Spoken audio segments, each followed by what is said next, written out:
Have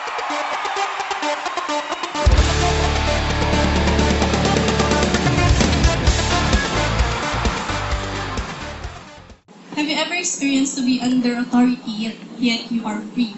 Yan po ang nararamdaman natin kay God. We are under the authority of God, yet we feel the freedom to seek Him whenever we have done wrong, and the freedom to be with Him whenever we are in our weakness. Okay, sa buhay po natin, marami po tayong taong natatawag authorities. Who are these authorities? They are the people knowledgeable of the Word. They are those assigned to promulgate obedience of the law, of what the law has prescribed. Sino po ang mga authority sa buhay natin? First of all, syempre, authority si God. Then next, the government.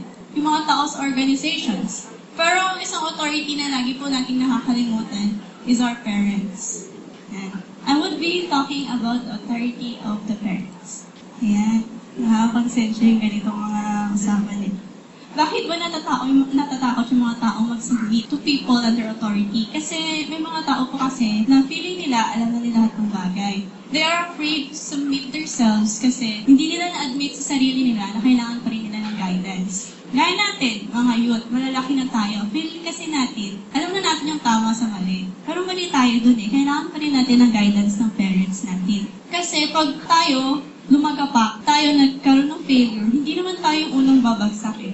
Hindi sa atin yung pinakamasakit na bagsak. Yung pinakamasakit na bagsak, mapupunta yan sa parents natin. Iisipin nila, sana ko nagkulang, di ba? They would feel na nagkaroon sila ng lack ng guidance. Eh, it's us naman who fail, di ba? Because we fail to submit ourselves. Alam niyo ba na walang parent na magde-desire ng kasamaan para sa kanilang mga anak?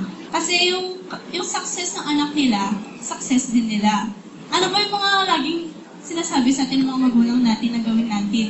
Na kadalasan di po natin ginagawa. Mag-aral tayo ng mabuti. Piliin yung mga kaibigan. Huwag mag-boyfriend ng sobrang aga.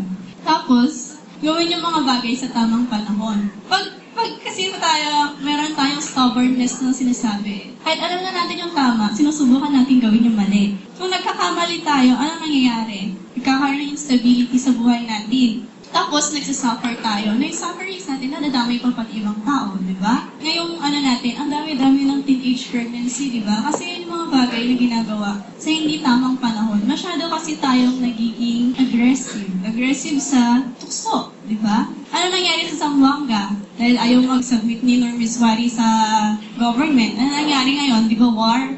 Ang daming taong nadamay, di ba? Milyong-milyong tao, daang-daang pamilya nagsasuffer dahil sa kamaliang ginawa nila. So, wag na tayo magpatumpik-tumpik pa. Karak-karakan. Wag na tayo magpatumpik-tumpik pa. Gawin natin kung ano yung tama. Alam natin bata pa tayo. Wag tayo mag-hesitate na mag-submit sa authorities na mas nakakatanda natin.